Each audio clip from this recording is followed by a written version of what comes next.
The air inside Terminal C was heavy, almost electric, the kind of tension that makes strangers lower their voices and glance over their shoulders. At Gate 12 of Newark International Airport, a crowd gathered without quite knowing why. And then it happened. A spark. A match struck. A flame rose. Officer Mark Dalton held a torn passport over a metal bin, his voice cold and sharp. "Stand back while we destroy this counterfeit document," he ordered. The flame caught, licking the corners of the paper until it curled into black ash. Dr. Maya Robinson stood motionless, her expression unreadable as the fire devoured her passport. Around her, travelers froze. The smell of burning ink and plastic drifted through the terminal. It wasn't just paper turning to dust, it was identity, dignity, belonging. Dalton didn't see a doctor who'd just returned from saving lives overseas. He saw a woman he'd decided didn't belong. "Arms out. Legs apart," he barked. His tone carried that dangerous mix of authority and arrogance that turns routine into violation. Maya lifted her arms, slow and steady. His hands lingered longer than necessary. He searched her as though searching for proof of his own prejudice. Behind him, 2 officers smirked. "Fake's fake," one muttered. "Doesn't matter how smart they look." Maya's face stayed calm, carved from stone. She noticed everything. Badge numbers, smirks, security cameras, bystanders who pretended not to see. Inside, she felt a wave of humiliation rising like heat, but she held her ground. Have you ever stood in a place where every eye watched you?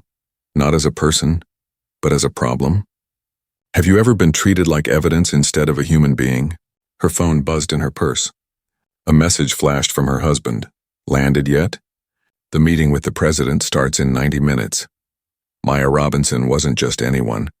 She was a global epidemiologist, the head of a team that had prevented an outbreak in West Africa days ago. But none of that mattered to Officer Dalton. He'd already decided who she was. And worse, what she wasn't. Hours earlier, Maya's flight from Ghana had landed after a 14-hour journey. Her navy blue suit was perfectly tailored, though faintly wrinkled from travel. She looked every bit the accomplished professional she was. Calm, prepared, dignified. Years of working in rooms where she was often the only woman of color had taught her something essential: control. She had learned that composure wasn't just a habit, it was armor. As she moved through customs, she rehearsed the notes for her upcoming White House briefing on her tablet, a meeting that could shape the next stage of national pandemic preparedness. She thought about data, science, protocols, and not discrimination. She didn't see the danger waiting at the checkpoint. Officer Dalton leaned against his post, half bored, until he saw her. "Hey, look at this one," he murmured to his colleague, Officer Blake. "Got that diplomat look again. Bet she's got a fake story, too." Blake smirked. $50 says her papers don't check out. Dalton's record was full of random selections that were anything but random. His supervisor had warned him before. The numbers didn't look good. Too many minorities flagged, too many complaints. But the conversation ended with a shrug and a wink, not a correction. When Maya approached, Dalton's slouch disappeared. He straightened his spine and slipped into his version of authority. "Step aside for routine verification, ma'am," he said loudly, waving 3 white passengers through without checking their passports. She stopped, puzzled. "Is there a problem?" "Just a random check." His tone made the word random sound like a lie everyone could hear. He gestured at her head wrap. "Remove that, please." "There's no regulation requiring that," she replied evenly. "There is when I say so." Her fingers moved slowly, unwrapping the fabric while dozens of eyes watched. She felt the familiar burn, the sting of public scrutiny, the kind that strips you bare without touching you. Dalton flipped through her passport, frowning at the stamps. "Purpose of your visit to Ghana?" "I was leading a medical response team for the International Health Conference," she said. His eyes narrowed. "Sure you were. I'm chief virologist at Johns Hopkins." He snorted. "That's what they all say." Blake began rifling through her carry-on. Papers slid from neatly arranged folders, fluttering across the steel table like discarded truths. "Stay still!" Dalton barked when Maya instinctively reached to pick them up. His hand twitched toward his holster. A young woman in line, maybe 25, maybe scared, looked on, fidgeting with her phone. Her eyes darted between the officers and the woman being humiliated. Then she looked away. Maya's voice stayed steady. "I'd like to speak with a supervisor, please." "Supervisor's unavailable," Dalton shot back instantly. "Questioning my authority creates further suspicion, Dr. Robinson." He stressed her name wrong intentionally. "It's Robinson," she corrected. "Whatever," he said. "This is standard for suspicious documents." Blake's gloved hand sifted through her belongings, medical instruments, research binders, her laptop, touching each item with exaggerated carelessness. He picked up her stethoscope. "These things expensive?" he asked with a smirk. Maya didn't respond. In that crowded terminal, surrounded by strangers, Maya realized something chilling. This wasn't a misunderstanding. It was a performance. And the audience was watching silently, pretending they couldn't feel the wrongness in the air. Dalton held up her White House access badge between two fingers like it was a joke. "Pretty bold forgery," he said. "It's real," she replied softly. "Sure it is." Behind them, a janitor, an older black woman named Grace, pushed her cleaning cart slowly past, her eyes catching Maya's. The glance was quick but full of recognition. Grace's hand slipped to her phone, tilting it just enough to record. Dalton noticed. "Hey!" he barked, spinning toward her. "No recording in security areas." He reached for the phone. That's when another officer approached, uniform crisp, badge shining. Officer Miguel Ramirez of Airport Police. His tone was calm but serious. "What's happening here?" he asked. Dalton answered before Maya could speak. "This passenger is being combative during screening. Possible fraudulent credentials." Ramirez studied the scene, the scattered belongings, the trembling witnesses, the fire in Dalton's eyes. He said nothing, just nodded slowly. Maya's phone rang again. Dalton grabbed it before she could. "Hey," she said. He glanced at the screen. The caller ID read Office of the Attorney General. He hesitated, then answered. "Transportation Security Administration Officer Dalton speaking. The traveler is being processed for violations." He listened. The voice on the other end was calm, commanding, familiar. Dalton's face went pale. He hung up, eyes darting to Ramirez. Something shifted. Power began to leak from the air like air escaping a balloon. Maya's calm didn't break, but her mind was recording everything, and every violation, every gesture, every word. Badge number 4872. Time 2:17 p.m. 14 witnesses. 3 airline staff. 1 police officer. She filed it all away. The evidence of a day she would never forget. This wasn't the first time she'd been mistaken, doubted, dismissed. But this time she promised herself it would be the last. Officer Dalton's pulse hammered in his neck as he pocketed Maya's phone. The crowd had thickened, travelers whispering, pretending not to watch. The young woman from earlier still held her phone low, camera discreetly recording. Every second stretched like a wire pulled too tight. Dalton straightened, trying to regain control. "Your passport shows irregular travel patterns," he said, voice loud enough for everyone to hear. "That's a red flag for fraud." He pointed to the floor. "Shoes off." Maya slipped off her heels silently. The white man in the next lane walked through with boots still on, laughing with his friend. Dalton didn't notice. Or maybe he did and didn't care. "We'll need a full search," he said. He motioned to Blake, who approached with a new pair of gloves. "Right here." "That's not standard," Maya said, her voice calm, almost gentle. "Private screenings are required for secondary inspections." "Not for you," he replied. "Step forward." Her bag lay open on the table. Medical journals, sterile instruments, and personal items spilled across the surface. Dalton lifted a small box, shook it lightly, and smirked. "Pretty fancy equipment for a doctor, huh?" Grace, the janitor, was still nearby. She moved slowly, keeping her phone steady. Maya caught her eye again. Just one silent thank you. When Dalton bent closer, the smell of his coffee mingled with her perfume. His tone dropped to a low hiss. "You people always think your degrees make you untouchable." Her jaw tightened, but she said nothing. Her silence wasn't surrender. It was a blade honed by years of restraint.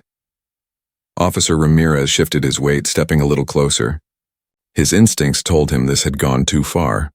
The way Dalton's voice rose, the way Maya's calm didn't crack, it all felt wrong. Dalton turned to Blake. "Destroy it," he said. Blake hesitated. "What?" "The passport." "It's fake. You saw the photo, hair's different. Clearly altered." "That's not proof," Blake started, but Dalton cut him off. Do it. Blake looked unsure but obeyed. The passport tore down the middle with a dry rip. Maya's fingers curled around the edge of the table. That document is federal property, she said evenly. You're committing a crime. Fraud is a crime, Dalton snapped. This is procedure. He dropped the torn pieces into a metal trash bin, pulled out his lighter, and flicked it open. The tiny flame flared bright. The air filled with the smell of burning paper and melted plastic. Someone gasped. Someone whispered, "What is he doing?" Cameras turned. A few people started filming. Dalton held her gaze as the passport burned to ash. "We don't tolerate fakes here," he said. "This is what happens when people think rules don't apply to them." The firelight flickered against Maya's face. She didn't flinch. "You'll regret that," she said quietly. For the first time, Dalton looked uncertain. His radio crackled. A voice came through. "Checkpoint 3, hold position. Do not proceed with destruction of evidence." But it was too late. The evidence was ash. Ramirez spoke up finally, voice low but firm. "Officer Dalton, step back." "I'll take over from here," Dalton glared. "You don't outrank TSA." Ramirez's reply was calm. "No, but I outrank chaos." He turned to Maya. "Ma'am, are you all right?" "I will be," she said. Dalton sneered. "She's not going anywhere. This is federal jurisdiction." Before anyone could respond, his supervisor appeared, a tired man named Supervisor Harris, eyes already weary from too many shifts. "What's happening here?" he asked, looking from the crowd to the bin still smoking faintly. Dalton straightened. "Passenger presented fraudulent documentation. I followed standard procedure." Harris frowned. "Burning passports isn't procedure." She was combative, Dalton insisted. "Evasive." Maya spoke softly, but the calm in her voice carried farther than shouting ever could. "He destroyed my passport, humiliated me, and detained me without cause." The murmurs in the crowd grew louder. Harris rubbed his temple. "Officer Dalton, step aside. I'll review the situation." "Sir, with respect, now," Harris said, sharper this time. Dalton stepped back, face flushed. His hand twitched near his belt. He didn't know it yet, but the control he'd clung to was slipping away piece by piece. Harris glanced at Maya. "We'll sort this out, ma'am." Maya nodded. "I'd like to call my husband." Harris gestured toward Dalton. "Give her phone back." Dalton's jaw clenched. "That phone's evidence. It's property," Harris said. "Return it." Reluctantly, Dalton pulled it from his pocket and set it on the table. But before Maya could reach for it, he muttered, "You people always think someone's coming to save you." Maya's hand paused over the phone. "Someone always does," she said. Eventually, a vibration buzzed beneath her palm. Another message flashed across the screen, short but sharp. "I'm on my way." Dalton didn't notice the shift in her eyes, the spark that replaced the humiliation. But Ramirez did. He watched the scene closely now, a man who understood when something larger than procedure was about to unfold. "Officer Dalton," Harris said again, "you're suspended from checkpoint duty pending review. Go to the office and wait." Dalton hesitated, then stormed off, muttering under his breath. The crowd parted around him like a shadow moving through light. Maya exhaled slowly. Grace stepped forward, whispering, "I got the video." "All of it." "Thank you," Maya said quietly. "You may have just changed everything." As Harris led her to a side room for questioning, Ramirez stayed near the door, alert. Outside, the airport buzzed with rumor. Travelers texted loved ones, shared clips, and whispered about the woman whose passport had been burned. In a federal office downtown, a phone rang. The man who answered listened without a word. When the call ended, he stood, his voice low and steady. "Get the car," he said. "We're going to Newark." Back in the terminal, Maya sat alone in a glass-walled room, the smoke from her passport still faintly lingering in the air. Her fingers tightened around her phone. She wasn't afraid anymore. The fire that began in that metal bin was no longer destroying her. It was spreading across phones, feeds, and consciences. And before the day ended, that fire would reach places no one in that airport could imagine. The room was cold, the kind of cold that hums quietly under fluorescent lights. Maya sat on a plastic chair, her back straight, her thoughts racing but ordered. She could hear the faint chatter outside the glass. Officers whispering, radios crackling, the dull roar of distant announcements blending into one restless hum. A knock at the door broke the silence. Officer Ramirez stepped in, holding a small paper cup of water. He set it on the table between them. Ma'am, I'm sorry for what happened. You shouldn't have been treated like that. Thank you, Maya said softly. But this isn't new for me. Ramirez nodded slowly. Maybe not. But this time people are watching. She met his eyes. Then let's make sure they see the truth. Before Ramirez could respond, the door burst open. Supervisor Harris stood there, his face pale. Behind him came two uniformed security managers. One of them whispered something urgently in Harris's ear. His lips pressed into a thin line. Dr. Robinson, he said carefully, we've just been informed that your husband is en route. There appears to have been a misunderstanding. Maya's brow furrowed. A misunderstanding? The older manager cleared his throat. Ma'am, could you confirm your husband's full name? Daniel Robinson, she said. Attorney General of the United States. The silence that followed was heavy enough to feel. Harris blinked twice. One of the managers actually took a step back. Ramirez's mouth tightened in disbelief. Attorney General, Harris repeated, almost whispering. Yes, Maya said calmly. The man Officer Dalton just hung up on. Outside, the terminal buzzed louder. Phones were out. Videos were spreading. The clip of Dalton burning her passport had already reached social media. 500,000 views in 15 minutes. Headlines began forming before anyone at the airport even realized they were the story. A deep voice echoed from the corridor. Where is she? Ramirez turned just in time to see 4 men in black suits stride past security, badges flashing silver and unmistakable. The air changed instantly. People straightened, stepped aside. And then came Daniel Robinson. He wasn't the kind of man who needed to raise his voice. His authority walked in before he did. At 6'2", dressed in a dark gray suit, his presence was measured, calm, and terrifying in its composure. Maya stood as he entered. For a moment their eyes met through the glass wall. Everything between them, years of partnership, late nights, shared battles, was contained in that single glance. He pressed a hand to the glass. She returned it. No words, just understanding. Then he turned toward the officers. Who's in charge here? Harris stepped forward. I am, sir. Supervisor Harris, TSA. Daniel's gaze was steady. Then you'll start by opening that door. Yes, sir. Harris stammered, fumbling with his access card. The lock clicked. Maya stepped out, her dignity intact, her voice steady. Officer Dalton detained me without cause, destroyed my passport, denied me contact, and performed an unlawful search, she said, speaking not in anger but in clarity. I request an immediate record of all footage, logs, and reports from this checkpoint. Daniel's tone was low, almost too calm. You'll comply with that request, Harris swallowed. Of course. From the corner, Ramirez stood silently, arms crossed. Daniel turned to him. Officer, were you present? Yes, sir. I witnessed everything. Good. You'll file a full statement. Dalton appeared in the hallway then, face flushed, voice defensive. Sir, this passenger presented fraudulent documentation. I followed proper protocol. Daniel cut him off without looking at him. Proper protocol? Does proper protocol involve setting federal property on fire? Dalton hesitated. It was fake, was it? Daniel said, pulling a slim black folder from his jacket. Inside was a second passport, identical except untouched by flame. My wife travels with duplicates. It's a security precaution, something I personally approved. Dalton's face drained of color.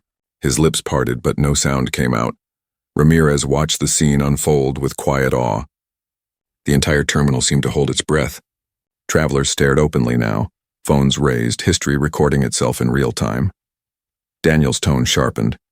You destroyed a valid federal document. You violated civil rights law. You humiliated an innocent citizen in front of dozens of witnesses. And you did it under the banner of national security. Dalton's voice cracked. Sir, I didn't know who she was. That's the point, Daniel said. You shouldn't have to know who she is to treat her with respect. For the first time, Dalton seemed small.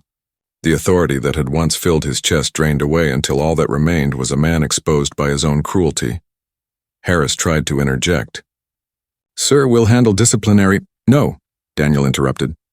You'll cooperate with federal investigation. Effective immediately. He turned to Maya, voice softening. Are you all right? I'm fine, she said. But I won't be quiet. Daniel nodded. You won't have to be. By now, Homeland Security had arrived. Agents moved efficiently through the terminal, securing the area, collecting footage, logging statements. The airport director, summoned from an emergency meeting, hurried in, sweating, breathless, aware that his career might now hinge on every word. "Mr. Attorney General," he began. "We are deeply—" Daniel raised a hand. "Save the apology for the press. You'll need it." Maya turned toward the crowd. Her voice, calm but resonant, carried over the noise. "To everyone who recorded, thank you. Don't delete it. What you captured isn't just my story. It's proof." Dozens of phones lowered respectfully. Some people nodded. Others looked ashamed for not having stepped in sooner. Dalton was led away, silent, hands trembling. The crowd parted around him. Within an hour, what happened at Gate 12 had reached every major news outlet in the country. Clips replayed across screens. The fire, the smirk, the calm woman standing firm as her passport turned to ash. In a secure conference room upstairs, Daniel and Maya sat side by side while agents compiled evidence. He leaned close enough that only she could hear. "This won't stop here," he said. "I know," she replied. "It's only beginning." Below them, travelers moved through the terminal again, pretending normal had returned. But nothing about that day would ever be normal again. Outside, black SUVs lined the curb. Inside, a movement had been born. The first ember had caught, and it was already spreading. Through phones, headlines, and conversations in every household that ever feared the system meant to protect them. Night had fallen over the city, but the story refused to rest. Every news channel ran the same footage in an endless loop. The moment Officer Dalton set fire to Dr. Maya Robinson's passport. Anchors spoke in measured tones about an alleged incident of discrimination. But social media told the truth faster than any network could contain it. Clips flooded timelines, shared with captions like "This is America in 2025, and she stayed calm while they burned her name." The sound of crackling paper had become a symbol. The fire that started at Gate 12 had found oxygen. In Washington, the Justice Department's headquarters buzzed long after midnight. Phones rang without pause. Lawyers, aides, and analysts crowded into briefing rooms. Daniel Robinson, still in his travel suit, stood at the head of a long table, his expression carved from exhaustion and resolve. "Every second we wait, the narrative hardens," said his deputy, scrolling through live feeds. "We need to take control of the story before misinformation does." Daniel shook his head. "We don't control the story. We tell the truth. Maya deserves nothing less." He turned to a cluster of investigators from Homeland Security. "I want every complaint filed against that officer reviewed. Every disciplinary record, every ignored report. Start in Newark, then expand nationwide. This isn't about one man. It's about a system that looked away for too long." Meanwhile, across town, Maya sat in a hotel room overlooking the Potomac. She hadn't slept. She watched the city lights blur against the glass, her mind replaying every second of the encounter. Not the fear, not the anger, but the silence, the way no one intervened until Power walked in wearing a badge and a suit. Grace, the janitor who had filmed everything, had been located by reporters. Her video was the clearest footage online, showing Dalton's smirk as he struck the match. In interviews, she spoke simply. "I didn't think. I just knew someone had to see what was really happening." That single act turned her into an unwitting hero. People online called her the witness who changed everything. By morning, statements poured in from civil rights groups, medical associations, and airport unions. Each one demanded accountability. The president called Daniel personally. "I want full transparency," he said, "and I want it fast." Back in Newark, the airport looked the same, but something unseen had shifted. Travelers glanced longer at the TSA officers. The air carried unease, as if the walls themselves were listening. Officer Dalton sat in a small interrogation room, his uniform stripped of insignia, his lighter sealed in an evidence bag. He looked smaller, without authority wrapped around him. Across the table, an investigator read from a file thick with complaints. "You've been reported 12 times for disproportionate screenings," the investigator said. "Why were these dismissed?" Dalton's voice cracked. "Supervisors said they were misunderstandings." "Every single one?" He hesitated. "They said travelers exaggerate. They said we were just doing our jobs. And were you?" Dalton looked down at his hands. For the first time, he didn't have an answer. Elsewhere, Officer Blake sat in another room, pale and restless. He'd already agreed to cooperate in exchange for leniency. "It wasn't just Dalton," he said quietly. "We were told to follow patterns. Not official ones, unspoken ones. You learn quick who gets stopped. It's not random. Investigators listened, recording every word. When the transcripts reached Daniel, he read them slowly, his jaw tightening. The problem wasn't one bad officer. It was the quiet acceptance that let bad officers multiply. Maya joined him at the Justice Department later that afternoon. Her presence drew quiet respect from every corner of the building. People stood as she walked in, not because of her title, but because of what she'd endured with grace. She took a seat beside him. "They're already calling it the Robinson case," she said. Daniel gave a faint smile. "Then let's make sure it stands for change." The hearings began within a week. Congress demanded answers. News vans camped outside the Capitol. The world wanted to know how something like this could happen in plain sight, under cameras, under policies that promised equality. Dalton was the first to testify. He looked up at the rows of faces before him. Representatives, cameras, the silent nation beyond the screens.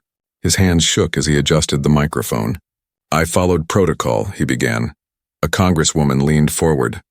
"Does protocol include burning passports?" He faltered. "No, but the document was fake, was it?" She interrupted. "Because verified records from the State Department confirmed that it was valid." Dalton's throat bobbed. I didn't know that." "That's exactly the issue," she said. "You didn't know, but you acted as if you did.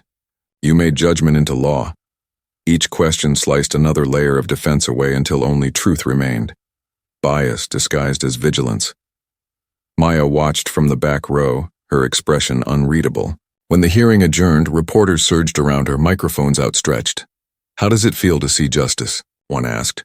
"This isn't justice yet," she replied. "Justice is when no one else has to go through it." Her words spread faster than any headline. They became a mantra printed on posters, quoted in classrooms, shared in millions of posts. Justice is when no one else has to go through it.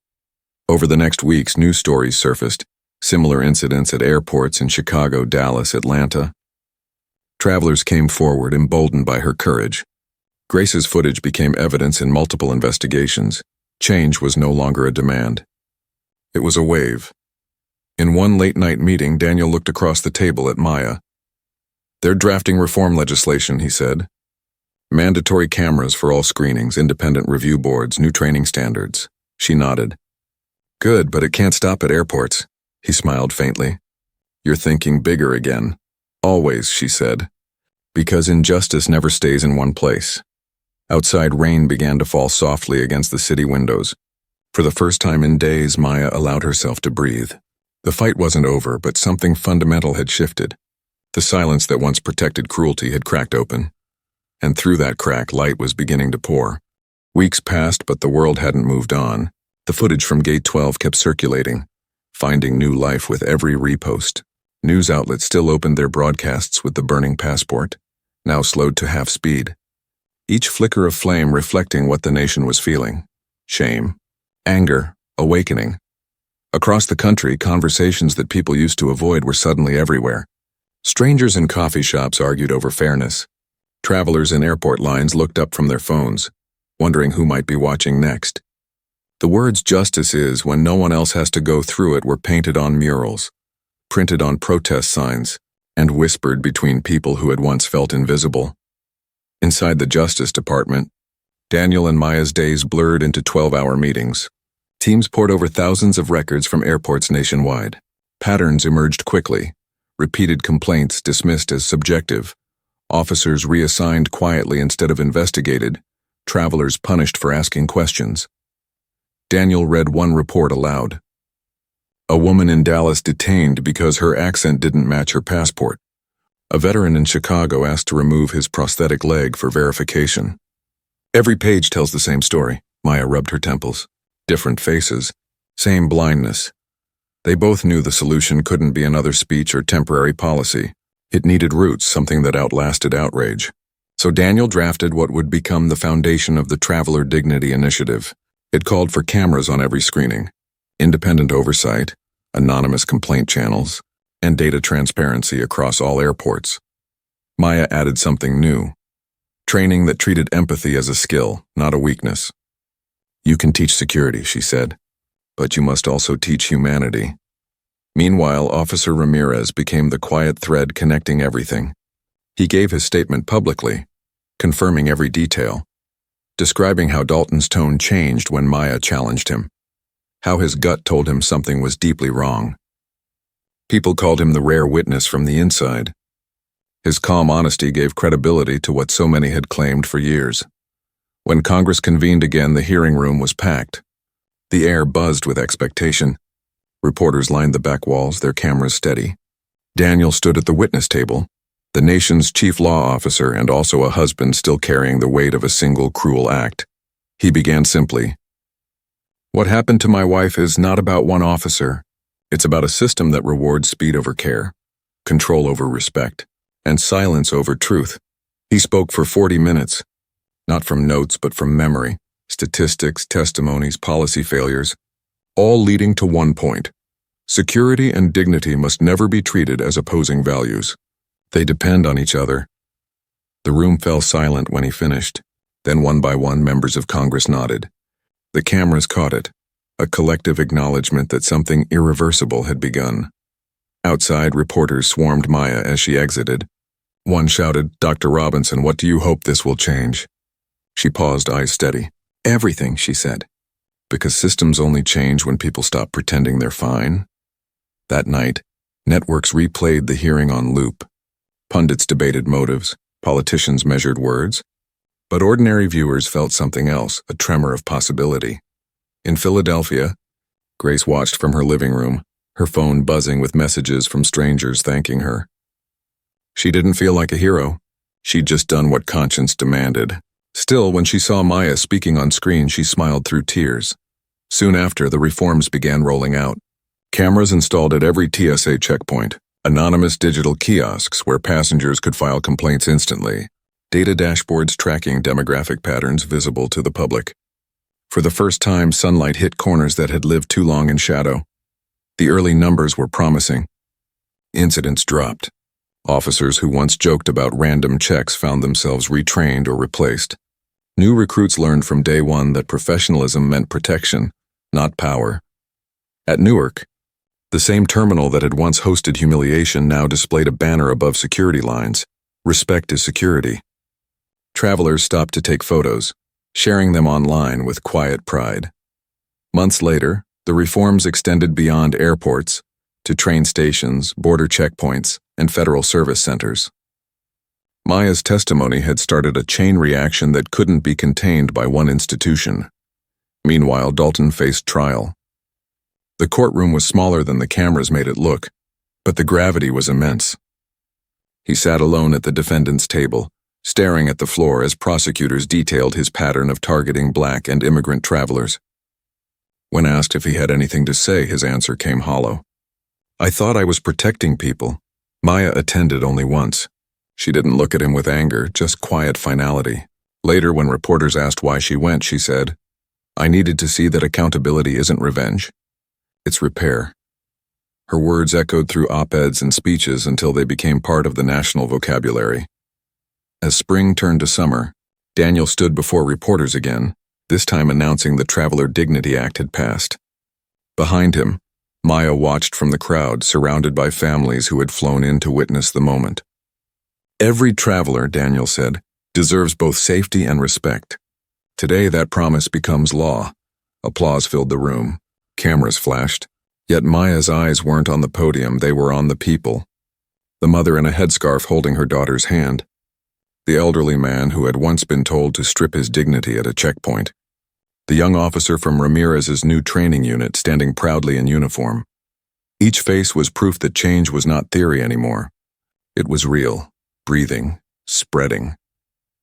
That evening, as the city glowed under the setting sun, Maya returned to her office at Johns Hopkins.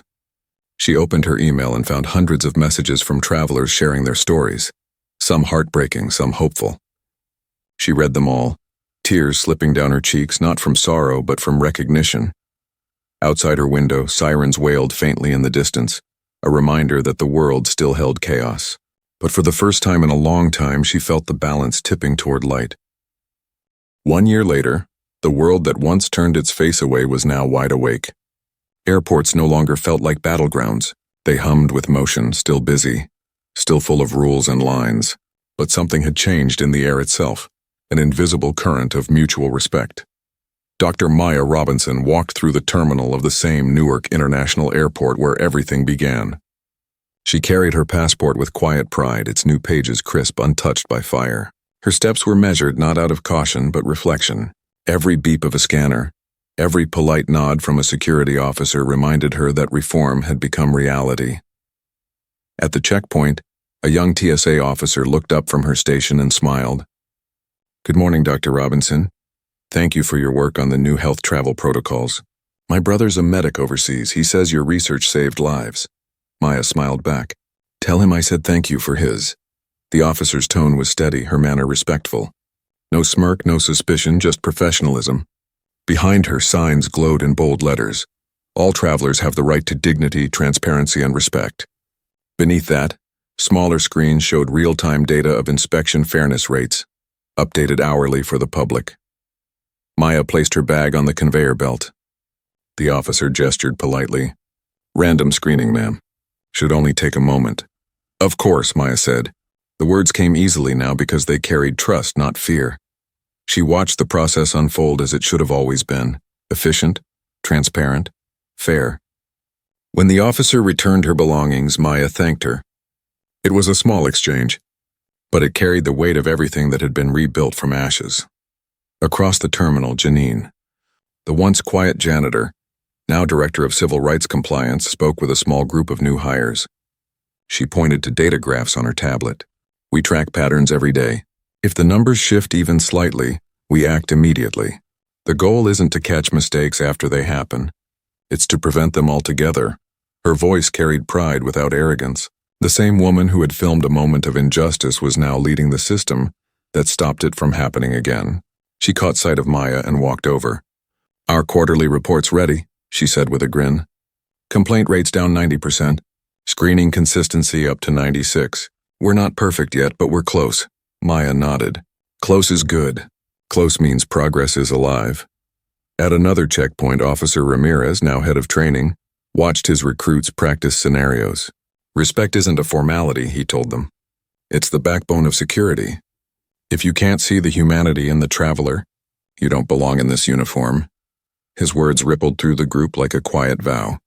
Meanwhile, outside the airport, a memorial plaque had been installed near the entrance.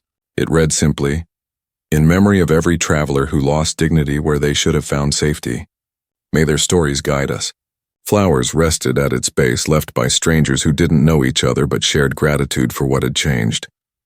Maya stopped before the plaque, fingertips grazing the engraved letters. For the first time, she allowed herself to remember not the humiliation, but the moment she refused to surrender to it. The moment silence broke, Daniel approached, his presence as steady as ever, 2 coffee cups in hand. He handed her one. "We did it," he said quietly. She looked up at him. "We started it. Change doesn't end, it keeps unfolding." He nodded, smiling faintly. "The Equal Treatment in Public Services Act passed this morning. The same oversight that started here will now extend to housing, healthcare, and education." Her eyes widened slightly. "Every system?" "Everyone," he said. "What began as one moment of injustice will now protect millions." The announcement spread like wildfire across the country. News tickers scrolled, historic civil rights expansion signed into law. Commentators spoke of the Robinson effect, a shorthand for the ripple that began with a match and became a movement.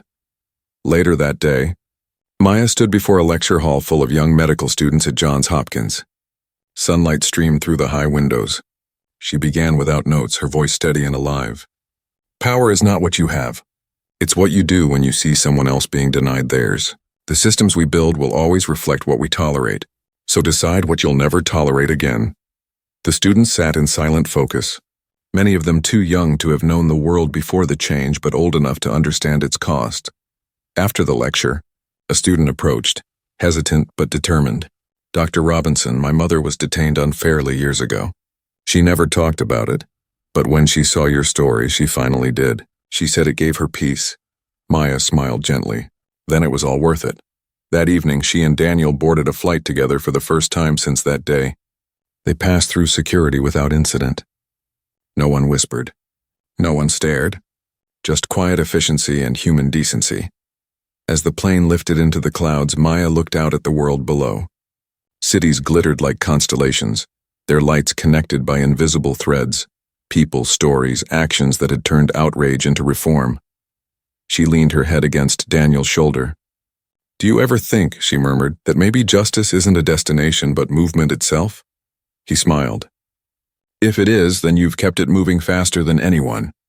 Her eyes closed, peace finally replacing the exhaustion that once lived behind them. She thought of Grace filming quietly in that airport, of Ramira stepping forward when silence felt safer, of every person who had shared her story not to amplify scandal, but to defend truth. Outside the window, dawn touched the horizon. The first light of morning stretched across the sky, soft and golden, a reminder that even after darkness, the world insists on beginning again. And somewhere between the clouds and the earth, the story of one woman's dignity burned brighter than the fire that tried to erase it.